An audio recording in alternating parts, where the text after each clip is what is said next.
let's get into an opening practice. As you can see, we've got 4 butterflies on the wall, added another one for day 4. It's day 4 and you are here. And if there's one thing that you can feel good about, it's that you log on, that you make the time for yourself, because so many people are too busy just to stop, to make some space for themselves, but not you. You decided to stick to something, which is a feeling that you can feel good about. And then yesterday we explored celebrating those wins, those small little wins. And the butterfly is such a beautiful image because it reminds us of the transformation that we can go through.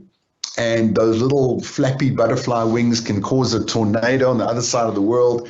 Well, I don't know about that, but the butterfly effect, that you can just do a little something and it can have a huge result. So your little something today was logging on, and I have every confidence in my heart that it's going to be a big result for you. It's a mindfulness program as well. So let's take a moment to be mindful and to energize our bodies with 3 beautiful deep breaths. Okay, so let's breathe together as a self-love mindful community. Breathing in through the nose, and then slowly exhaling it out the nostrils with control. That's great. Then another big breath in through the nose.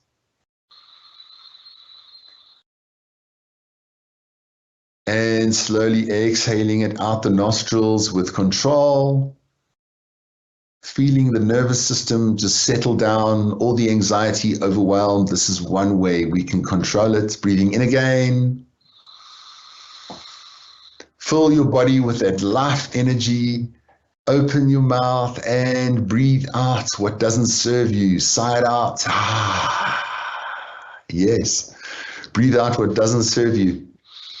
There we go. Just 3 lovely deep breaths can make the world of difference in a moment of tension, a moment of anxiety, or even if you're feeling fine, if you're feeling good, there's always another 5% or 10% that we can feel better, right? And why not take it? Why not take it? And why not develop a practice of regularly stopping, taking a few deep breaths, giving yourself a hug, and reciting an affirmation for yourself. And let's just take a moment to stop and explore a powerful topic, that is truly transformational. And that's why the little butterflies flying over that little sign. What are you grateful for today? Okay, I can never not ask this question enough.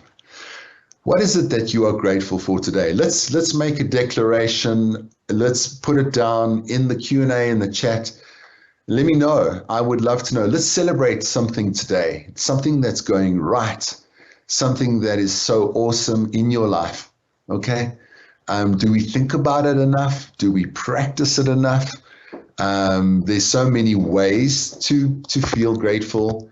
We can feel grateful for the things that we have, for the things that we own. I don't know. What do you feel grateful for? Let's hear from you. Okay. I'm just grateful to be here and seeing that there's a really, really great turnout and that we can share in this vibe together. Okay. And I often say gratitude on its own is a wonderful thing, but gratitude is nothing if we don't practice gratitude. Okay, so what are we grateful for today? What are you grateful for today? A lot of people are saying family, health. I'm grateful for the roof over my head. Yeah. Grateful for health. Grateful for awoke to a new day with all my loved ones. How beautiful. I mean, what more could you wish for? Being healthy, to see, to hear, to feel, to touch. Isn't that, I mean, just to be aware of those senses is something powerful, right? Beautiful. Thank you for sharing. And to imbue our mind with gratitude as much as we can. And that's why people keep gratitude journals and write down as much as they can every now and then, sort of what they're grateful for. And then when we're feeling grateful, there's no space in our minds for negativity, fear, anger, if we just have gratitude. Okay. Someone's saying, I'm grateful to be healthy and alive. I'm grateful for life, grateful for good health, family, good support system, and having a job.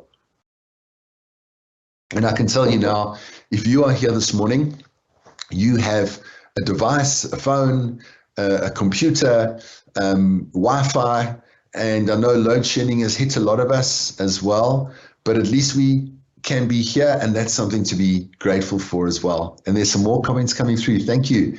My time, my family, my surroundings, warmth, and food. Carmen, I'm grateful for my family. Good to see you. And my health and the green juice I had for breakfast. Yes, I'm looking forward to having my green juice as well later. And you can feel grateful that you've got a good eating thing going, a good nutrition plan there with your green juice. Life, health, and my family. I'm grateful for the new day and for being alive. Grateful for the beautiful weather, family, and my job. And it looks like rain's on its way for Gauteng, which is I'm also grateful for. Grateful for the air that I breathe. Grateful for life and my family. There we go. Doesn't that feel good? Yes, of course. Little bits of dopamine, little bits of serotonin, a little bit of oxytocin. Remember, we touched on those feel-good chemicals yesterday. And what did I encourage? I encouraged the celebratory dance, a good dose, dopamine, oxytocin, serotonin, and endorphins. And the endorphins you get because you're dancing or you're moving. Put on that song that just amps you up, that makes you feel alive, that makes you feel courageous, that you got this, and that you are worthy and that you are enough, okay? The other little home practice was every time you notice your mind wandering and you get distracted, you bring it back, whether it's in a meditation or while you're working or relaxing. Some people can't even watch television without looking at their phones and being distracted, and they feel like they're losing their minds because they can't focus anymore. So just to be grateful that we can bring our awareness back to what we're doing and say, nice, well done, nice, you're winning. So we were celebrating the small wins in our life, the things that are going well. And that's what we did yesterday. And also the journal practice, if you did it yesterday, is celebrating those wins. What did you do where you're winning, right? And it could be your eating, it could be your weight loss, it could be your exercise routine.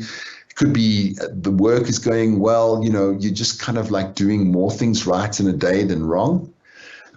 So it's important, right, to just value those things, to check in around those things, and I guess that's where the power of gratitude really comes into play. There's a wonderful book I've been reading by a lady called Ruby Wax. It's called The Neuroscientist and the Monk. And there's a particular verse that I want to share with you, which I find incredibly profound.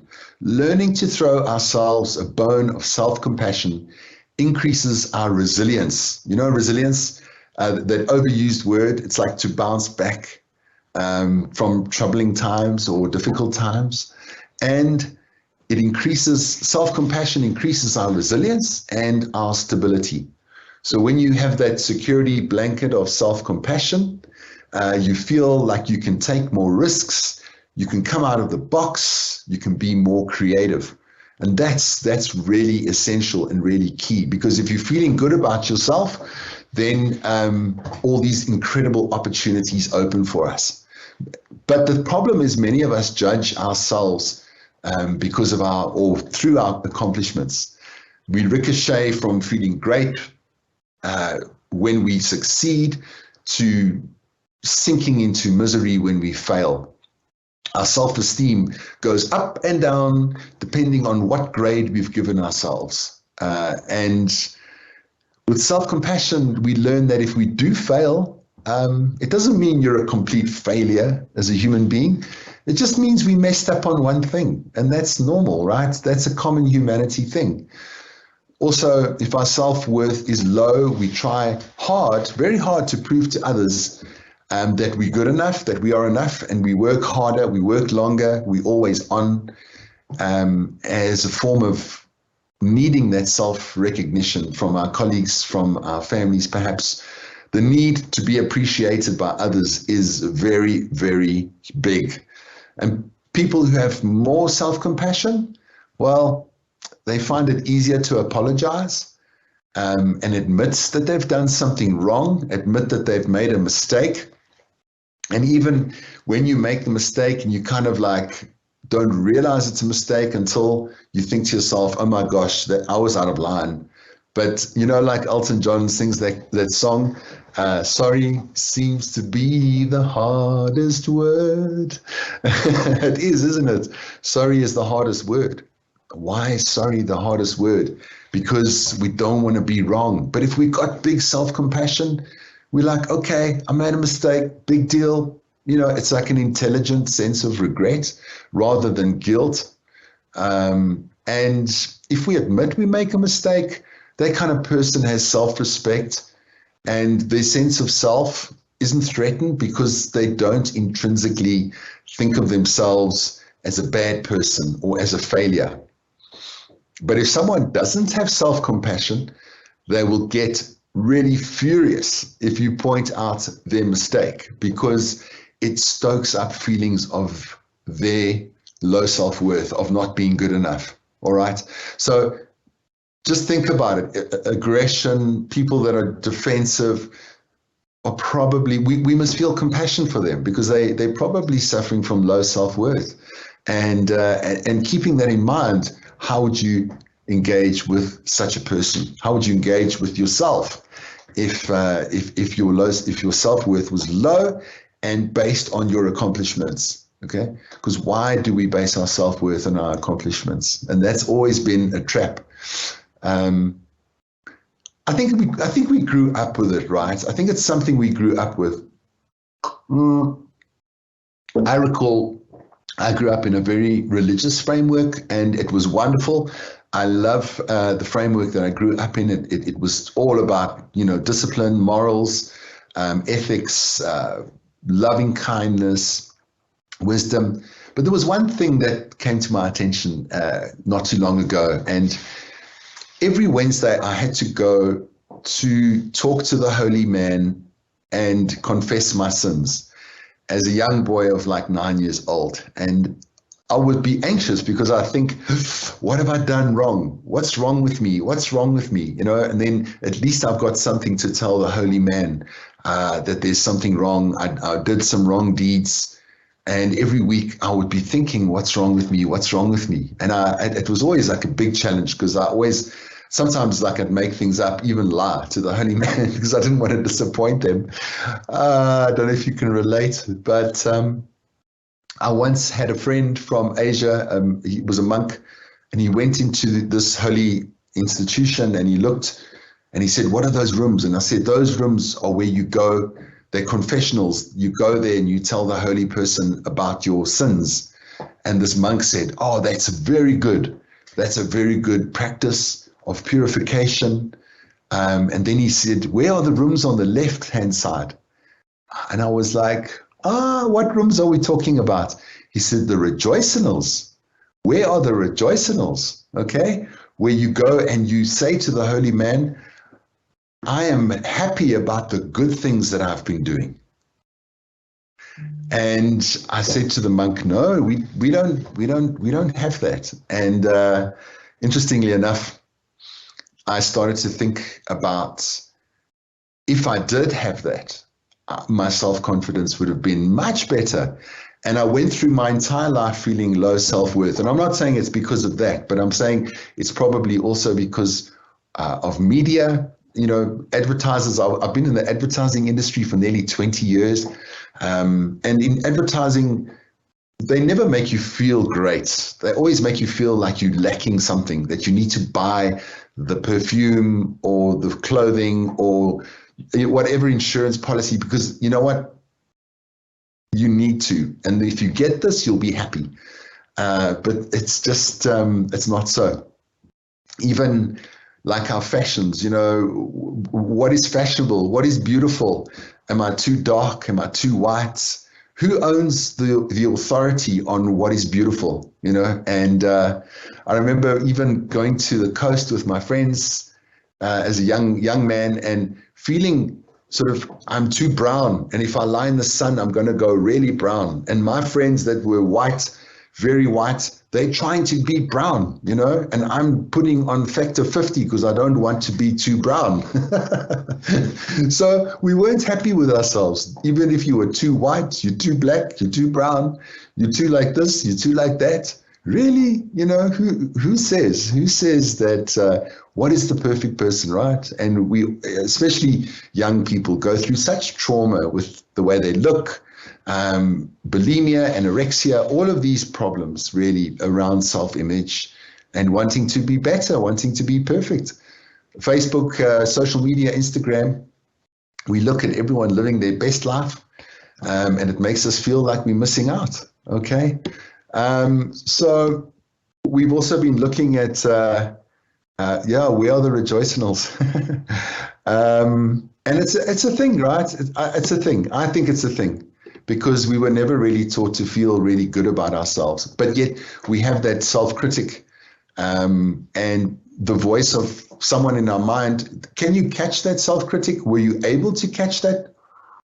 That self-critic? And here are some examples of the self-critic. I'll never be good at this. I'm not that good. Okay, bringing ourselves down. I'll never find a fulfilling relationship. I always screw up at public speaking. That kind of thing. Overgeneralization. What do you mean you'll never find a fulfilling relationship? You can't say that just because maybe the track record wasn't great. Personalization. They didn't answer my message. They obviously don't like me. I found myself saying this to myself. I sent one of my friends a message on Thursday, and on WhatsApp, when you send a message and you see that 2 ticks are blue, means they read it, but they didn't answer me. And only the whole weekend, I didn't hear anything from my friend. Then Monday comes, and then I get an answer. Hi, sorry, I didn't answer your message. I was doing a digital detox. I was having a better relationship with my phone. And then I was like, I thought you didn't like me. I thought maybe I did something wrong. You see, in your mind, you can build up like crazy stories about how people don't like you, what people are thinking about you. And most of it's not true, We create these things. Mark Twain said, most of the worst disasters in my life never actually happened because we create these scenarios and we default to the negativity bias that we looked at yesterday. So here we go. Here's a challenge for you today. I'm going to make you feel really awkward right now. What are you grateful for about yourself? Now look in the chat and I see all the things you're grateful for. A lot of people are saying health, which is definitely a part of yourself. But what good quality do you have that you appreciate? Okay. Is it punctuality? Is it kindness? Pop it in the Q&A. I want to hear. Come on, I challenge you. Celebrate yourself today. Celebrate yourself, your good qualities. Yesterday, we celebrated the small wins, the small little wins, okay? Today, we're looking inside and we're going, well, what do I like about myself? Is it my health? Is it my fitness? Is it my smile? Is it my nose? Is it my hair? Whatever. What do you love about yourself? Is it hard to respond? Is it hard to respond? What do you love about yourself? And a lot of the time, we've been taught not to cherish ourselves, not to feel good about ourselves. But this is not ego, friends. This is not ego. This is going back to what my friend said. You'll never be happy if you're not happy. So think about those rejoicinals. Can you rejoice about something about yourself? And the more we do this, the more energy we're gonna feel, right? So let's just pop it in. What is it that you love about yourself? What can we rewire? Can we relook at ourselves? And I'm surrounded by so many friends that they think very badly of themselves. They think that their families don't love them. They don't love themselves. And especially the guys, I find that a lot of women are able to go to those places, but guys don't want to have a look that deep. But it's so important to celebrate ourselves, to start the self-love program, run the program of self-love. So I'm seeing some comments coming through. Being empathetic, brilliant. What a wonderful quality to be able to put yourself in the shoes of somebody else. Are there people here that are generous? Someone's saying my resilience. Yeah, my can-do attitude when things are tough. Right. Resilience, your ability to bounce back. Good for you. I'm glad. Well done. Well done for celebrating yourself, for putting it down and for owning it. I think that's awesome. I think that's power. Well done to you. So that's something we're going to do. And I know you might not feel that it's the best thing. You might feel a bit awkward. You might feel a bit embarrassed. But I'm going to challenge you today. And I'm going to say, why not celebrate yourself? Okay, why not? I'm going to lead us into a little mindfulness practice right now. It's a gratitude body scan. Okay, so let's do this together. Placing 2 feet firmly on the ground, taking in a lovely deep breath, and slowly exhaling it out. Now, bring your attention to your feet and wiggle your toes. And be aware of your feet. Now stop wiggling your toes. And think about the journey that you've been on in your life. Feel grateful for your experiences, where you've walked, the places you've been. Maybe some were awesome, some were not. But it still made you who you are today. And you can be grateful that you have feet and grateful for your journey. Bringing that awareness into your legs, your knees, your calves, your shins, your quadriceps, your hamstrings. Think about your legs. Be grateful that you have legs and that you were able to get out of bed this morning, that you can stand and sometimes stand for your truth, and that's okay.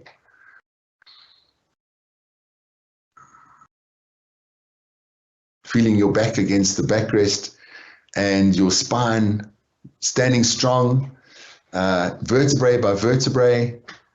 You've got backbone, and if you didn't, you wouldn't be here. You've created a life. You've worked hard.